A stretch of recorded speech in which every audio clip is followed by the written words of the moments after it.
ابھی آپ تمام نے دعوت اسلامی ہند کے تمام اغراض و مقاصد کو سنا اور الحمدللہ ایک بہت بڑا کام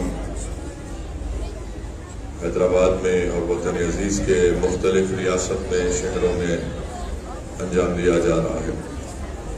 آج فیضان امام انور اللہ شاہ فاروقی علیہ الرحمہ مدرسے کے تحت الحمدللہ 5 فارغ التحصیل حفاظ کی دستار بندی کی گئی، ان کی خوشی کی گئی۔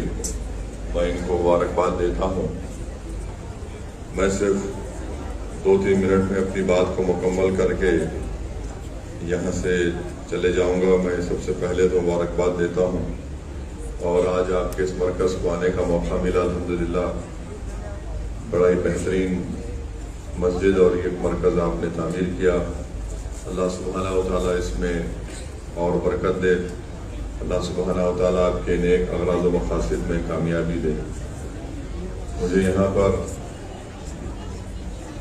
حضرت علی کرم اللہ وجہ کا وہ مشہور قول یاد آ رہا ہے کہ جس میں شیر خدا نے فرمایا کہ مال کے وارث، مال کی وراثت فرعون کی ہے اور علم کے وارث انبیاء کی ہے۔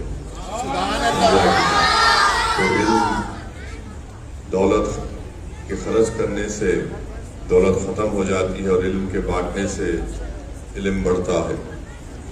میرے عزیز دوستوں اور بزرگوں، دین اسلام کے مدرسے اسلام کے قلعے کی طرح ہیں۔ یہ مدرسے رسول اللہ صلی اللہ علیہ وسلم کے فیضان کی نشانی ہیں۔ ان مدرسوں سے رسول اللہ صلی اللہ علیہ وسلم کے غلاموں کو پیدا کیا جاتا ہے۔ یہ مدرسے ہمارے لیے ایک چراغ ہیں، اور اگر کوئی ہمارے قلعے میں درار ڈالنے کی کوشش کرے گا تو ہم خاموش تماشائی بنے بیٹھے نہیں رہیں گے۔ اور علم دین اسلام کے لیے بہت ضروری ہے، اور بغیر علم کے ایک مسلمان اللہ کو بھی نہیں پہچان سکتا ہے۔ اس لیے بہت ضروری ہے کہ اس طرح کے مدرسوں کی مدد کی جائے اور ان کو اور مضبوط کیا جائے۔ ہمارے وطن عزیز میں مختلف مقامات پر مدرسوں کو ٹارگٹ بنایا جا رہا ہے۔ میں صرف اتنا ہی کہوں گا، مجھے یہاں پر محمود غزنوی کا وہ قصہ یاد آتا ہے کہ محمود غزنوی کے دل میں 3 شک پیدا ہو گئے۔ ایک شک یہ پیدا ہوا کہ کیا میں واقعی میں اپنے باپ سبکت الدین کا بیٹا ہوں۔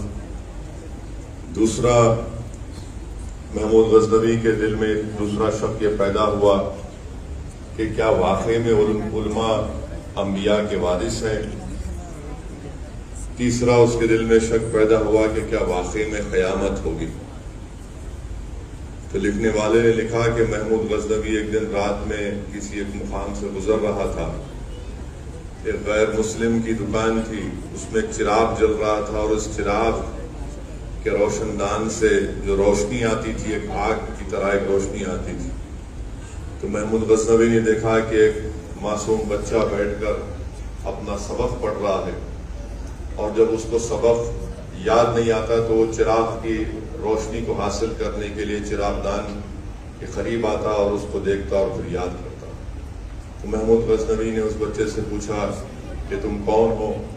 اس بچے نے اپنا تعارف کرایا کہ میں فلاں مدرسے میں پڑھتا ہوں اور اپنا سبق یاد کرنے کے لیے یہاں پر اس مقام پر بیٹھتا ہوں۔ تو محمود غزنوی نے اس سے پوچھا کہ کیا تمہارے پاس چراغ نہیں ہے؟ تو بچے نے کہا کہ نہیں، دن میں مدرسے میں پڑھتا ہوں اور رات میں میرے گھر میں چراغ کے لیے، تیل کے لیے پیسے نہیں ہیں۔ جب مجھے معلوم ہوا کہ اس دکان سے ایک روشنی ہے، چراغ جلتا ہے، تو میں یہاں پر آتا ہوں۔ تو محمود غزنوی نے کہا کہ بڑا متاثر ہوا اس بچے کے اخلاص سے، اس کی نیک نیتی سے۔ تو محمود غزنوی نے کہا کہ میں آج سے فلاں شخص کو یہاں پر رکھتا ہوں، وہ تم کو لینٹین دے گا، لینٹین کا انتظام کرائے گا اور تیل بھی اس میں مہیا کرا دے گا۔ تو اس بچے کی زبان سے نکلا جزاک اللہ جزاک اللہ۔ تو محمود غزنوی نے کہا کہ مجھے جو اس معصوم بچے کی زبان سے جزاک اللہ کے لفظ کو سنا تو مجھے بڑی ٹھنڈک محسوس ہوئی، سکون محسوس ہوا۔ رات میں محمود غزنوی اپنے گھر کو گئے اور جب ان کی آنکھیں بند ہوئیں تو اللہ سبحانہ و تعالیٰ نے ان کے دل کی نگاہوں کو کھولا۔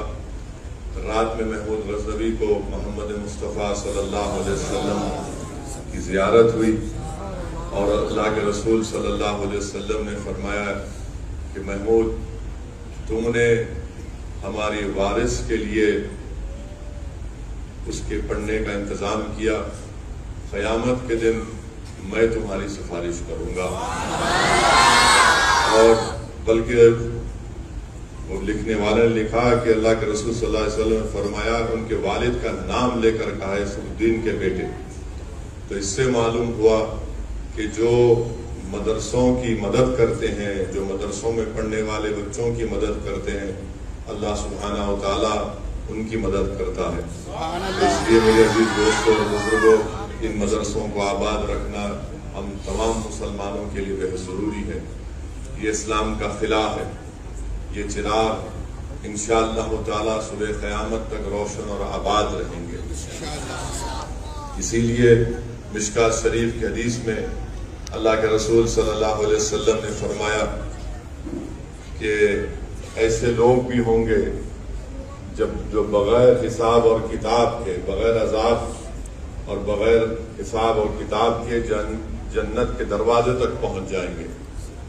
تو رسول اللہ صلی اللہ علیہ وسلم نے فرمایا کہ ایک وہ ہوں گے جو اللہ کی راہ میں شہید ہو جاتے ہیں، دوسرے وہ جو حج کرتے ہیں، حج کے دوران گالی گلوچ نہیں کرتے، فتنہ و فساد نہیں کرتے، تیسرے وہ رہیں گے جو عالم رہیں گے اور بعمل عالم دین ہوگا، چوتھا وہ شخص ہوگا جو سخی ہوگا، جو حلال کی کمائی سے انسانیت کی مدد کرے گا، حق کی مدد کرے گا بغیر کسی شہرت یا کسی کو بتائے۔